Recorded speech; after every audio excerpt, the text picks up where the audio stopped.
بسم اللہ الرحمن الرحیم۔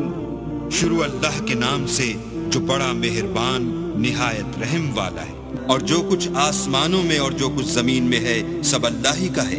اور جن لوگوں کو تم سے پہلے کتاب دی گئی تھی ان کو بھی، اور اے محمد صلی اللہ علیہ وآلہ وسلم تم کو بھی ہم نے حکم تاکیدی کیا ہے کہ اللہ سے ڈرتے رہو، اور اگر کفر کرو گے تو سمجھ رکھو کہ جو کچھ آسمانوں میں اور جو کچھ زمین میں ہے سب اللہ ہی کا ہے، اور اللہ بے پرواہ اور سزاوار حمد و ثنا ہے۔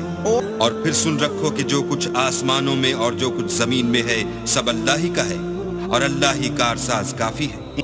لوگو اگر وہ چاہے تو تم کو فنا کر دے اور تمہاری جگہ اور لوگوں کو پیدا کر دے، اور اللہ اس بات پر قادر ہے۔ جو شخص دنیا میں عملوں کی جزا کا طالب ہو تو اللہ کے پاس دنیا اور آخرت دونوں کے لیے اجر موجود ہیں، اور اللہ سنتا دیکھتا ہے۔ اے ایمان والو، انصاف پر قائم رہو اور اللہ کے لیے سچی گواہی دو، خواہ اس میں تمہارا یا تمہارے ماں باپ اور رشتہ داروں کا نقصان ہی ہو۔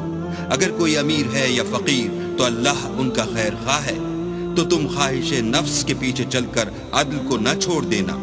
اگر تم پیشدار شہادت دو گے یا شہادت سے بچنا چاہو گے تو جان رکھو اللہ تمہارے سب کاموں سے واقف ہے۔ مومنو، اللہ پر اور اس کے رسول پر اور جو کتاب اس نے اپنے پیغمبر آخر الزماں پر نازل کی ہے اور جو کتابیں اس سے پہلے نازل کی تھیں سب پر ایمان لاؤ۔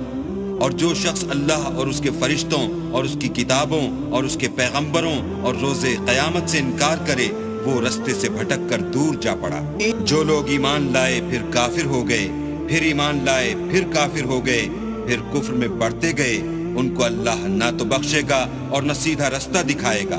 اے پیغمبر، منافقوں یعنی دو رخی لوگوں کو بشارت سنا دو کہ ان کے لیے دکھ دینے والا عذاب تیار ہے۔ جو مومنوں کو چھوڑ کر کافروں کو دوست بناتے ہیں، کیا یہ ان کے ہاں عزت حاصل کرنی چاہتے ہیں؟ تو عزت تو سب اللہ ہی کی ہے۔ اور اللہ نے تم مومنوں پر اپنی کتاب میں یہ حکم نازل فرمایا ہے کہ جب تم کہیں سنو کہ اللہ کی آیتوں سے انکار ہو رہا ہے اور ان کی ہنسی اڑائی جاتی ہے تو جب تک وہ لوگ اور باتیں نہ کرنے لگیں ان کے پاس مت بیٹھو، ورنہ تم بھی انہی جیسے ہو جاؤ گے۔ کچھ شک نہیں کہ اللہ منافقوں اور کافروں سب کو دوزخ میں اکٹھا کرنے والا ہے۔